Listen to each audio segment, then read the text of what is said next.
வணக்கம் நண்பர்களே. திருவிழா திருவிழா திருவிழா எங்கள் ஊரில் திருவிழா. எங்கள் வீட்டுக்கு அருகாமையில் இருக்க பஜனை கோயிலில் தான் அந்த திருவிழா. 10 நாள் பஜனை நடக்கும். 10ஆவது நாள் முடிவில் ராமநவமி அன்னைக்கு எங்கள் ஊர் பஜனை கோயிலில் இருக்கிற கிருஷ்ணர் வீதி உலா வருவார். மொழியன் இப்போ தான் ஃபஸ்ட் டைம் அந்த வீதி உலாவை பார்க்குறான். அவன் ரொம்பவே ஹாப்பியாக பார்த்துட்டு இருந்தான். அந்த மியூசிக் இன்ஸ்ட்ருமெண்ட்லாம் வச்சு வாசிச்சுட்டு இருந்தார். அதுக்கப்புறம் ஃபேமிலி ஃப்ரெண்ட்ஸோட அந்த நாள் ரொம்பவே ஜாலியாக போயிட்டு இருந்துச்சு. நைட்டு தான் சாமி வீதி உலா வருவார். மதியம் போல் சாமிக்கு தழுவை போட்டு பூஜைலாம் பண்ணி முடிச்சிருவாங்க. திரும்ப நைட் பஜனை பாடி சாமி வீதி உலா வருவார். அலங்காரத்தில் கிருஷ்ணர் அவ்வளோ அழகாக இருப்பார்.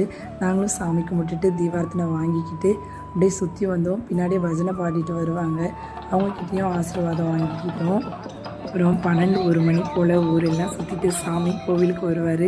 கோவிலுக்கு வந்தோடனே சாமியை கோவில் வாசலில் அமர வச்சுட்டு பெண்கள் ஆண்கள் எல்லோரும் சேர்ந்து கும்மி அடித்து ராட்டினெல்லாம் சுற்றி விளையாடுவாங்க.